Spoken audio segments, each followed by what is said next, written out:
Hello दोस्तों, स्वागत है एक बार फिर से आपके अपने यूट्यूब चैनल मुकेश जी के ट्रिक पर। तो हो गया आगाज रण का, युग बदलने की तैयारी है, जीत उसी की होगी जिसका संघर्ष अभी जारी है। तो स्वागत है एक बार पुनः आपके अपने यूट्यूब चैनल मुकेश जी के ट्रिक पर। और आज का हमारा ये सेशन आर्मी अग्निवीर जीडी भर्ती 2024 के लिए बहुत ही शानदार सेशन रहने वाला है।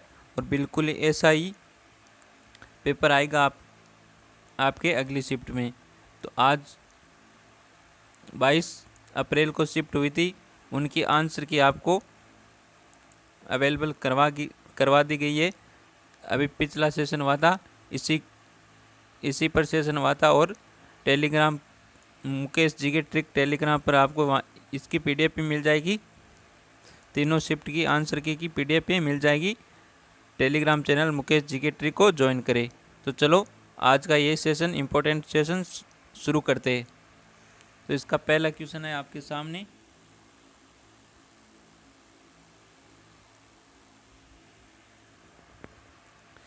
दुनिया का सबसे गहरा सागर कौन सा है? तो दुनिया का सबसे गहरा सागर कौन सा है, एक बार सभी आंसर कर दो। इसका क्या आंसर हो जाएगा? और सभी का बिल्कुल करेक्ट आंसर है प्रशांत महासागर।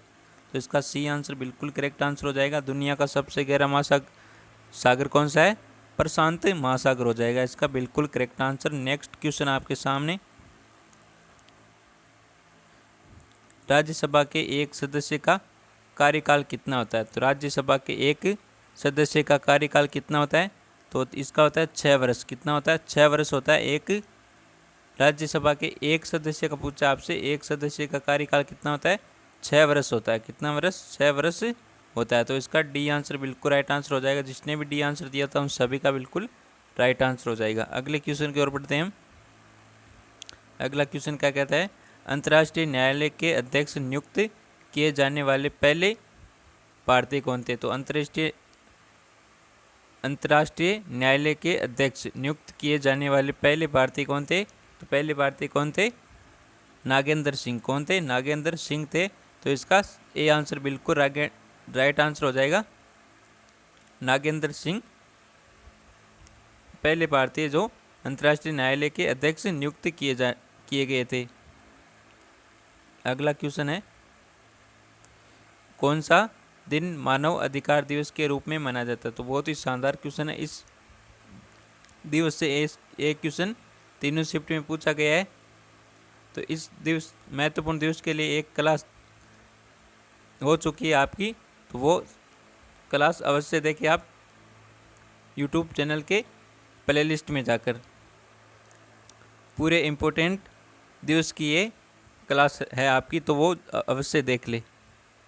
तो इसका आंसर क्या हो जाएगा? मानवाधिकार दिवस कब मनाया जाता है? तो मानवाधिकार दिवस है ये 10 दिसंबर को मनाया जाता है। कब? 10 दिसंबर को मनाया जाता है। साथ ही जीवन अधिकार दिवस भी मनाया जाता है। जीवन अधिकार दिवस कौन सा?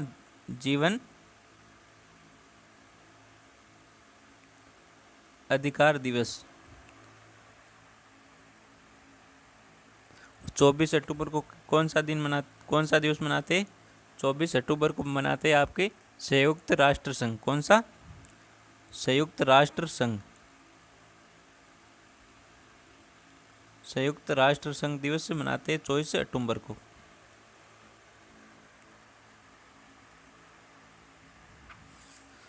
और बताओ, विश्व जनसंख्या दिवस कब मनाया जाता है?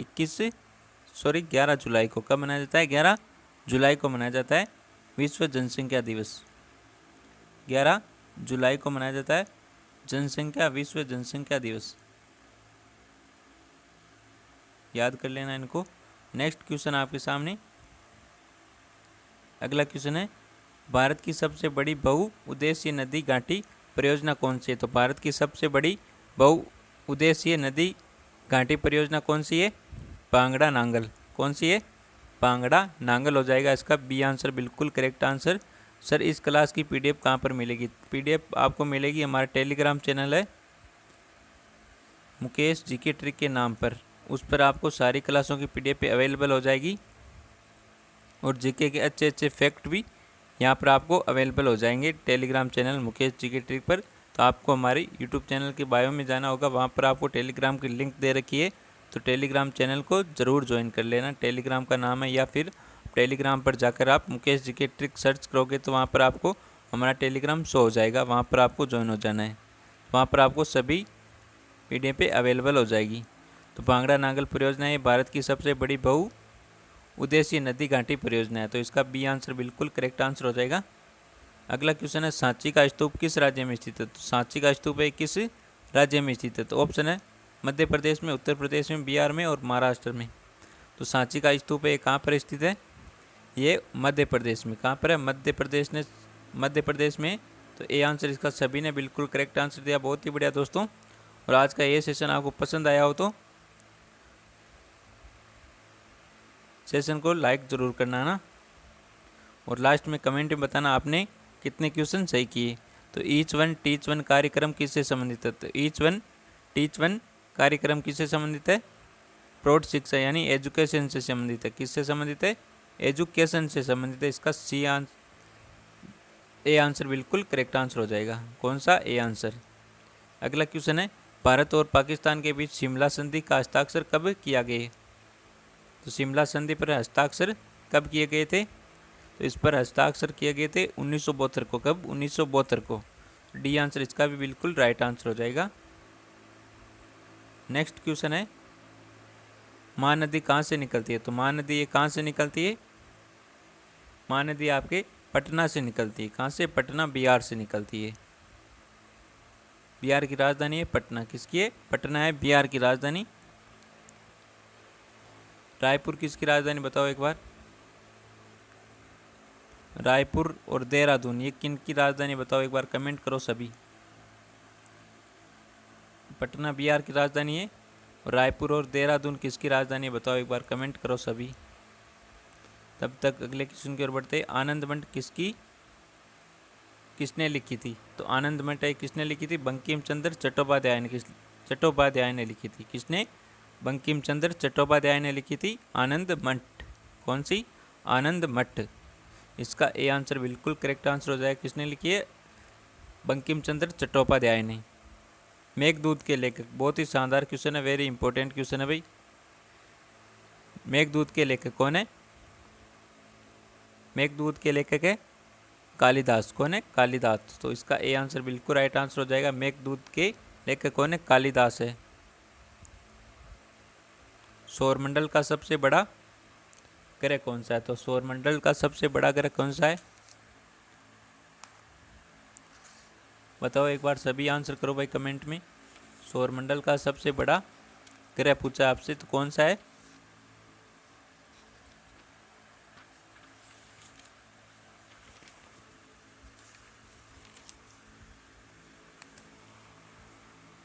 तो कौन सा हो जाएगा?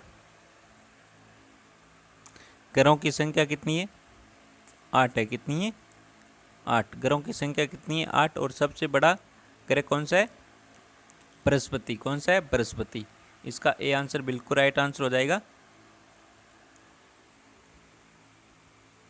और सबसे छोटा ग्रह कौन सा बताओ? बड़ा पूछा जा सकता है, छोटा भी पूछा जा सकता है।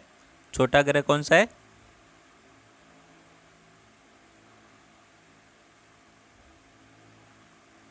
छोटा ग्रह कौन सा? छोटा ग्रह है बुध। कौन सा है? बुध सबसे छोटा ग्रह है।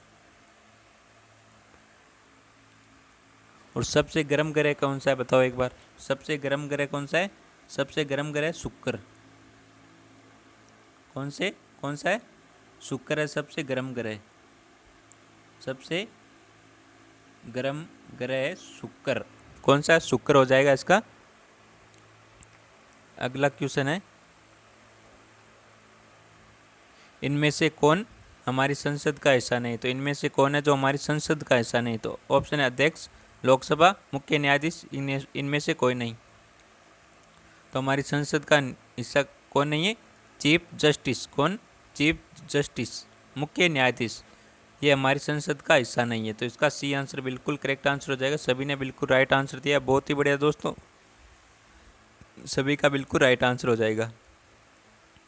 नेक्स्ट क्वेश्चन है, अशोक ने अपनी आखिरी लड़ाई कहाँ लड़ी थी? तो अशोक ने अपनी आखिरी लड़ाई कहाँ लड़ी थी? तो अशोक ने अपनी आखिरी लड़ाई लड़ी थी कलिंग, कलिंग में लड़ी थी। कौन सी? आखिरी लड़ाई। बी आंसर इसका करेक्ट आंसर हो जाएगा। अगला क्वेश्चन क्या कहते हैं? गौतम बुद्ध का जन्म हुआ। तो गौतम बुद्ध का जन्म कब हुआ था? गौतम बुद्ध का जन्म हुआ था 1563 ईसा पूर्व में। कब? 1563 ईसा पूर्व में हुआ था, BC। ये आंसर बिल्कुल करेक्ट आंसर हो जाएगा। एक युवा स्वस्थ आदमी के दिल की धड़कन की दर क्या होती है? तो एक युवा स्वस्थ आदमी के दिल की धड़कन की दर कितनी होती है? 72 पर मिनट। कौन कितनी? 72 पर मिनट। एक मिनट में एक स्वस्थ युवक का दिल है ना 72 बार धड़कता है। कितनी बार? 72 बार धड़कता है पर मिनट, 72 पर मिनट। तो इसका बी आंसर बिल्कुल राइट आंसर है। सभी को मालूम है 72 बार धड़कता है पर मिनट 72। मस्तिष्क का क्या कार्य है? तो मस्तिष्क का क्या कार्य? ऑप्शन है सोचना, शरीर का संतुलन बनाना, ए व बी दोनों, केवल ए। तो आपके माथे का, दिमाग का क्या कार्य है बताओ एक बार। तो इसका तो बिल्कुल राइट आंसर हो जाएगा सी आंसर ना। ये दोनों, सोचना मस्तिष्क का कार्य और शरीर का संतुलन बनाए रखना, ये भी मस्तिष्क का कार्य है। तो इसका सी आंसर बिल्कुल करेक्ट आंसर हो जाएगा, ए और बी दोनों ही।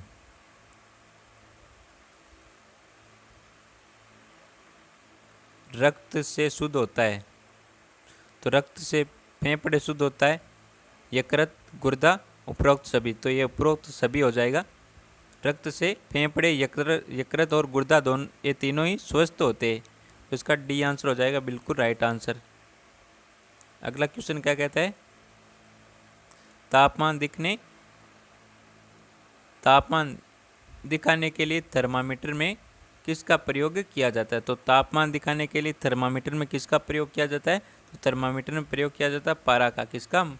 मरकरी का, पारा का किया जाता है। B answer is correct answer हो जाएगा यहाँ पर। अगला क्वेश्चन क्या कहता है? हाँ, इसी प्रकार क्वेश्चन पूछे जा रहे हैं आपके एग्जाम में और सेम क्वेश्चनों का लेवल रहेगा, पेपर का सेम लेवल रहेगा आपका। अगला क्वेश्चन, इनमें से किन जानवरों के समूह का खून ठंडा होता है? तो इनमें से किन जानवरों के समूह का खून ठंडा होता है? तो इसका आंसर हो जाएगा डी आंसर बिल्कुल। रोहू, मेंढक और कोबरा का खून है ठंडा होता है। कैसा होता है? ठंडा होता है। किन किन का? रोहू, मेंढक और कोबरा का। अगला क्वेश्चन है, सूर्य ग्रहण होता है जब? तो सूर्य ग्रहण कब होता है? पृथ्वी सूर्य और चंद्रमा के बीच आती है। चंद्रमा सूर्य और पृथ्वी के बीच आती है। संकट के दौरान सूर्य, चंद्रमा और पृथ्वी के बीच होती है। तो सूर्य ग्रहण कब होता है बताओ एक बार। तो सूर्य बीच होता है ना, तब होती है। तो दोनों साइड से बीच हो जाता है तो सूर्य ग्रहण होता है ना। तो कब होता है? चंद्रमा सूर्य और पृथ्वी के बीच आती है ना।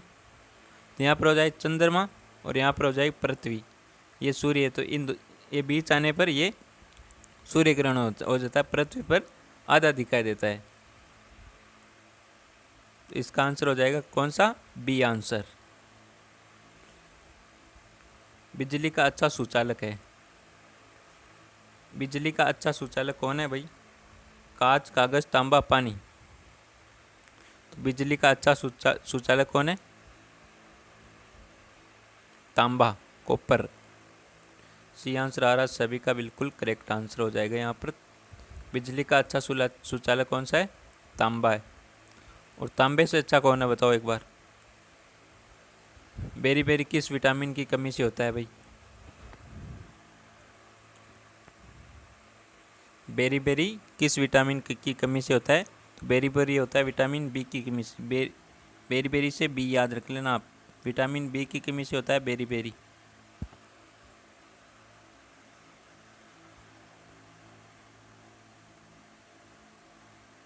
और विटामिन सी की कमी से स्कर्वी रोग होता है। कौन सा?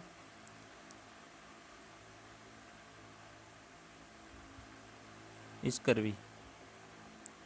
और विटामिन ए से बताओ? रतौंधी है ना। रतौंधी विटामिन ए से होता है ना। और विटामिन डी से कौन सा आप बताओ, कमेंट करो फटाफट। ए एटीपी क्या है? तो एटीपी है एडिनिन ट्राईफॉस्फेट। क्या है? Adenine triphosphate. क्या है? Adenine triphosphate. B answer is correct answer हो जाएगा यहाँ पर, एटीपी एडिनिन ट्राईफॉस्फेट। इनमें से कौन सा नियम अंश हेकल द्वारा दिया गया था? अंसर्ट हेकल द्वारा दिया गया था। तो बायोजेनेटिक का नियम है ये, अंसर्ट हेकल के द्वारा दिया गया है। बी आंसर बिल्कुल राइट आंसर हो जाएगा इसका। अगला क्वेश्चन है, बर्फ़ के पिघलने का तापमान कितना होता है? तो बर्फ़ के पिघलने का तापमान होता है 0 डिग्री सेल्सियस। कितना होता है? 0 डिग्री सेल्सियस बर्फ़ के पिघलने का तापमान। सी आंसर हो जाएगा इसका करेक्ट आंसर। अगला क्वेश्चन है, हीमोग्लोबिन में पाया जाता है। तो हीमोग्लोबिन किस में पाया जाता है? हीमोग्लोबिन किस में पाया जाता है? तो ये रक्त में पाया जाता है। किस में पाया जाता है? रक्त में, ब्लड में पाया जाता है। इसका भी सी आंसर बिल्कुल करेक्ट आंसर हो जाएगा। और रक्त में किस में पाया जाता है? आरबीसी में। आरबीसी में। ये आज की सेकंड शिफ्ट में पूछा गया क्वेश्चन है, हीमोग्लोबिन किस में पाया जाता है? हीमोग्लोबिन किस में पाया जाता है? रक्त में पाया जाता है। और ऐसा पूछा जाए रक्त में किस में पाया जाता है? तो आरबीसी में पाया जाता है, रक्त ब्लड रेड ब्लड सेल, लाल रुधिर कणिकाएं। अगला क्वेश्चन है, एक परमाणु के नाभिक में क्या होता है? तो एक परमाणु के नाभिक में क्या होता है? तो एक परमाणु के नाभिक में होता है प्रोटॉन और न्यूट्रॉन। कौन क्या क्या होते हैं? प्रोटॉन और neutron. C answer is correct answer. पारे में मिले धातुओं के मिश्रण को क्या कहते हैं? तो पारे में मिले धातुओं के मिश्रण को क्या कहते हैं? तो इसे कहते हैं पारदत्त धातु मिश्रण। क्या कहते हैं? पारदत्त धातु मिश्रण कहते हैं। ये आंसर हो जाएगा इसका बिल्कुल राइट आंसर। अगला क्वेश्चन है, अमोनियम क्लोराइड का सूत्र क्या है? तो अमोनियम क्लोराइड का सूत्र क्या है? NH4Cl। क्या है? NH4Cl। ये आंसर बिल्कुल करेक्ट आंसर हो जाएगा। अमोनियम क्लोराइड का सूत्र होता है NH4Cl। लोहे में जंग लगना क्या है? तो लोहे में जंग लगना क्या है? भौतिक परिवर्तन है, रासायनिक बदलाव है, बायोकेमिकल परिवर्तन या विद्युत रासायनिक परिवर्तन। तो लोहे में जंग लगना क्या है? एक रासायनिक परिवर्तन है। क्या है? केमिकल चेंजिंग है ये, रासायनिक परिवर्तन। तो इसका बी आंसर बिल्कुल करेक्ट आंसर हो जाएगा। अगला क्वेश्चन है, पेनिसिलिन क्या है? तो पेनिसिलिन क्या है? ये एक एंटीबायोटिक दवा है। क्या है? एंटीबायोटिक दवा। बी आंसर हो जाएगा इसका बिल्कुल करेक्ट। ए आंसर हो जाएगा इसका बिल्कुल राइट आंसर। एंटीबायोटिक दवा है पेनिसिलिन। अगला क्वेश्चन है, फूल में नर और मादा के जीन को अंडाणु और क्या कहा जाता है? तो फूल में नर और मादा के जीन को अंडाणु और क्या कहा जाता है भाई? ऑप्शन है युग्मनज, पराग, कोशस्थ, शुक्राणु। तो क्या कहा जाता है? पराग कहा जाता है। क्या कहा जाता है? पराग कहा जाता है। फूल में नर और मादा के जीन को अंडाणु और पराग कहते हैं। तो इसका बी आंसर हो जाएगा बिल्कुल करेक्ट आंसर। अगला क्वेश्चन है भाई, अगला क्वेश्चन ये रहा आपके सामने, कौन सा मौलिक कण जो प्रोटॉन और इलेक्ट्रॉन के अलावा परमाणु का गठन करता है? तो कौन सा मौलिक कण है जो प्रोटॉन और इलेक्ट्रॉन के अलावा परमाणु का गठन करता है? तो इसका आंसर क्या हो जाएगा? इसका आंसर हो जाएगा सी आंसर बिल्कुल राइट आंसर, न्यूट्रॉन। अगला क्वेश्चन है, अगला क्वेश्चन आपके सामने, इनमें से कौन सा यौगिक नहीं है? तो इनमें से कौन सा यौगिक नहीं है? ऑप्शन है वायु, स्टील, पानी, पीतल। तो इस क्वेश्चन का आंसर आप सभी को देना है कमेंट में। किस में देना है? कमेंट में देना आप सभी को। और आज का ये सेशन पसंद आया हो तो सेशन को एक बार लाइक ज़रूर कर दें, और हमारे यूट्यूब चैनल पर पहली बार तो हमारे यूट्यूब चैनल को सब्सक्राइब जरूर करें। तो मिलते हैं एक और बेहतरीन शानदार सेशन के साथ, तब तक थैंक यू, टेक केयर, जय हिंद, वंदे मातरम।